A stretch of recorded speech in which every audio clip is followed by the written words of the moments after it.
All right, we have another new chapter of We Can't Study.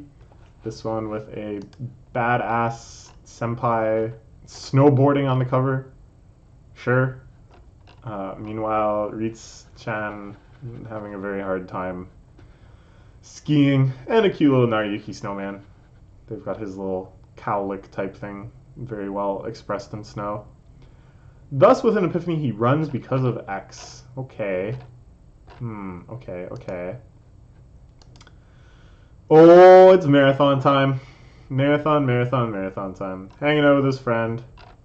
Uh, I don't know. The marathon is very rarely depicted positively. Usually it's like the big athletic event that your unathletic characters are going to suffer through, and it's kind of given that lens. But I always thought it sounded cool.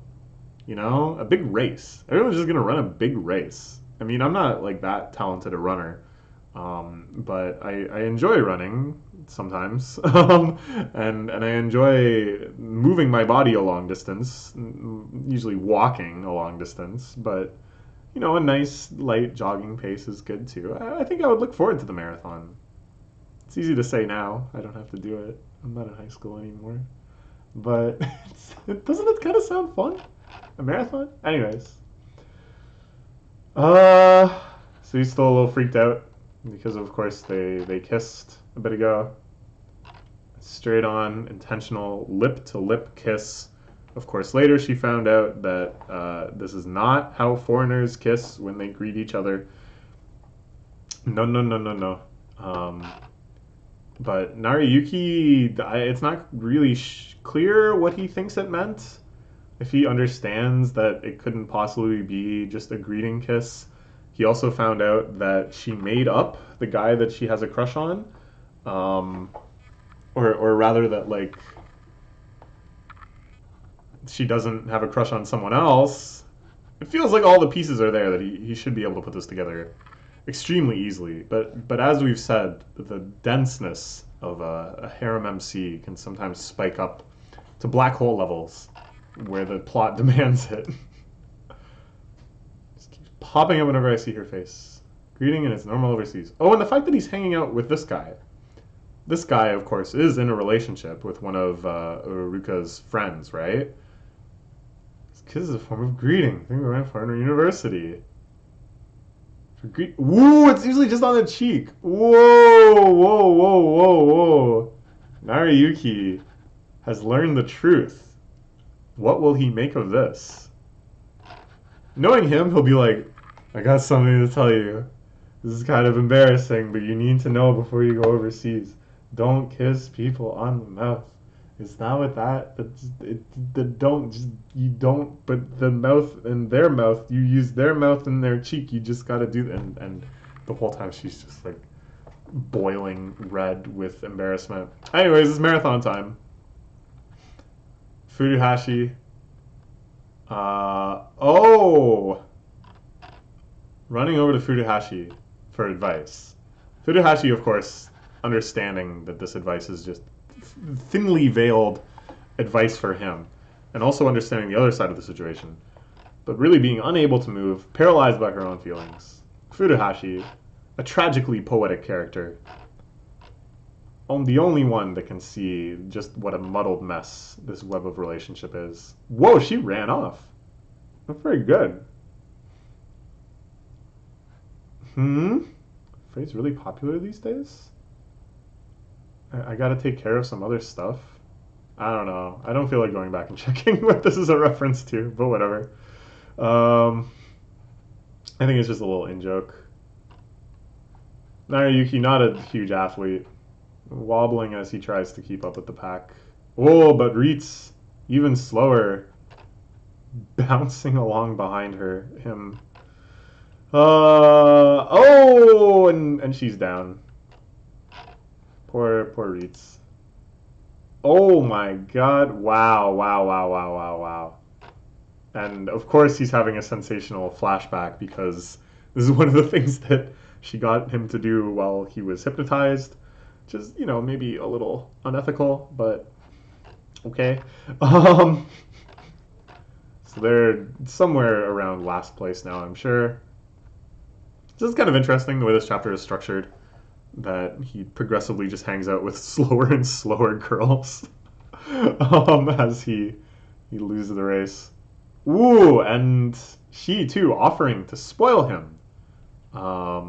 This, of course, being something he probably only vaguely remembers, but is a very nice arrangement and one that I think they should see the positives of, even if it isn't necessarily the romantic ideal that they're hoping for, or that Ritsu is hoping for at least.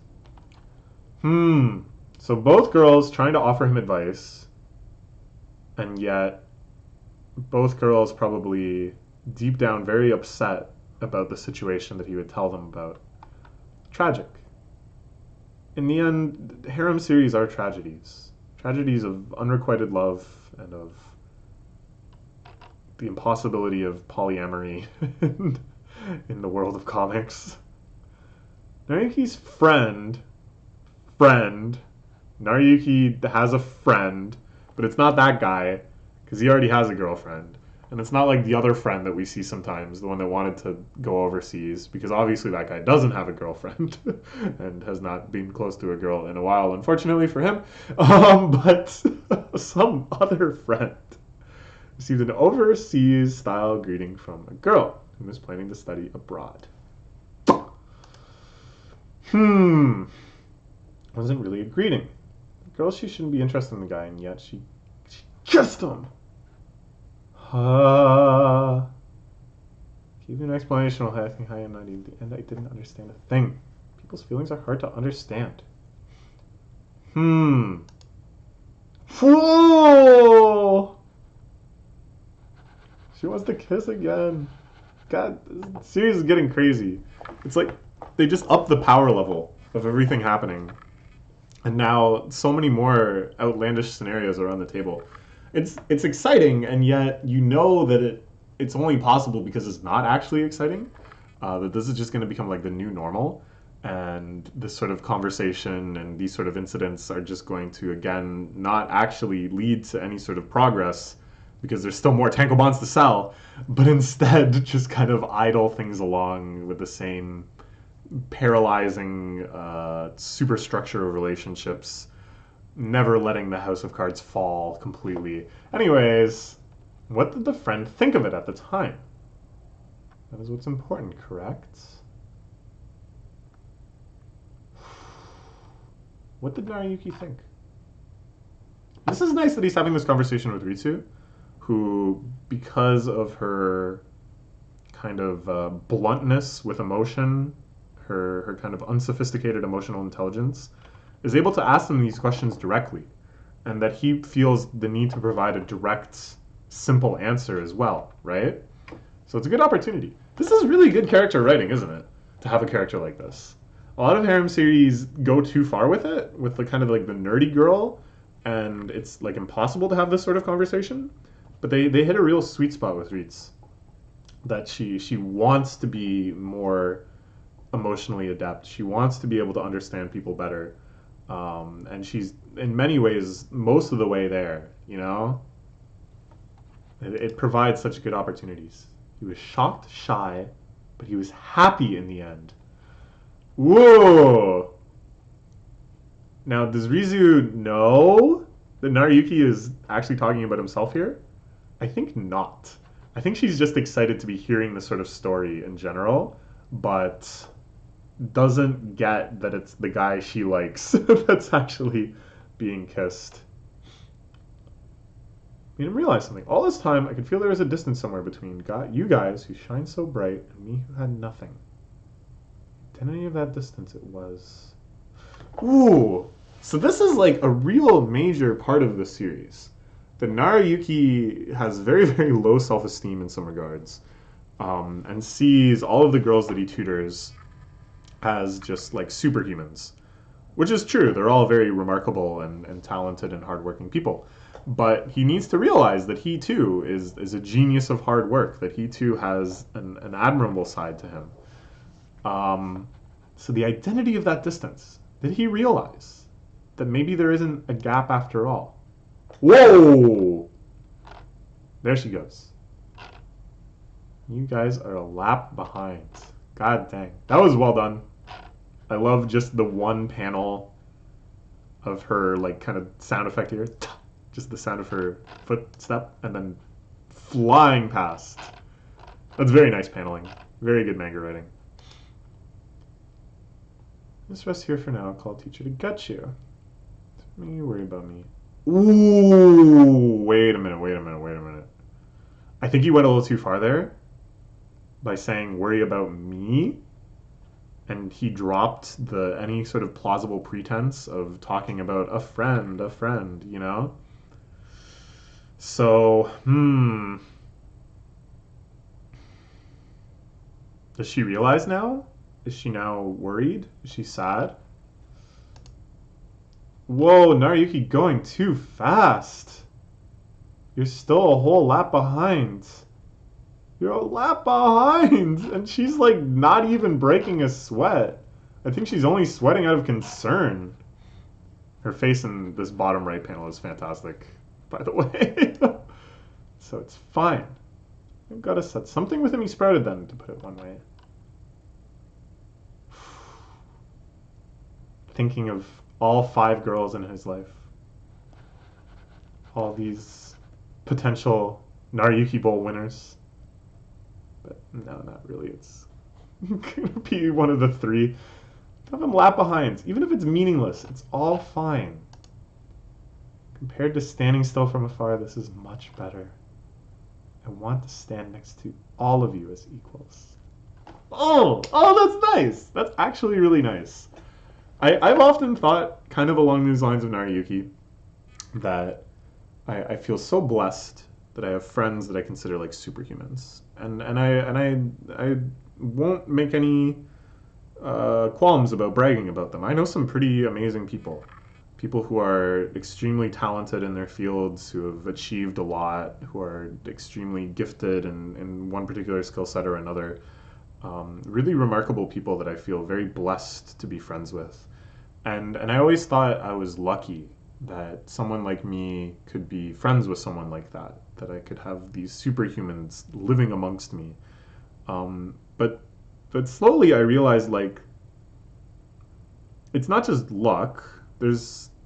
I'm like a good friend that, like, people want to be friends with me, and that I shouldn't feel like I'm tricking people or that they ought to be hanging out with better people or something, but just that I can be friends with these people, and that in some way I can stand alongside them, that I can feel like I'm part of this group, not just on the periphery of it, not just observing it or being lucky enough to be around it physically, but actually a part of this community and that surrounds me, and that feels really wonderful. And it feels, even if it feels a little fraudulent, even if it feels a little meaningless, even if sometimes the difference between me and people I consider like these superhumans of genius and talent becomes so evident that it's like almost painful.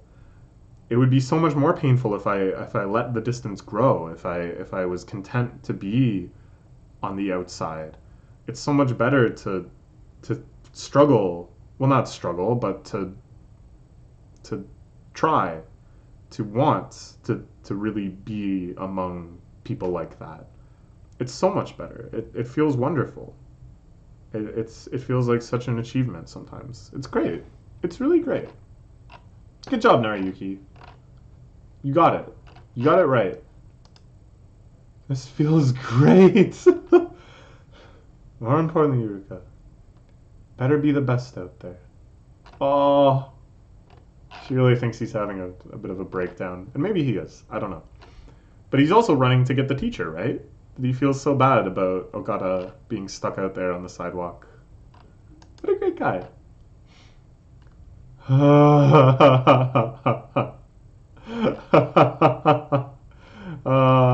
He did his best. He did his best. Let's get you to the side of the road at least. It's changing my perspective a bit. Let me sing things differently. The sky sure is broad. Oh, that's so nice. Oh, that's a really nice panel. This was a great chapter. it kind of advanced the plot in some way. Like he gained new information and a new understanding. It definitely made some emotional ground and some character development ground.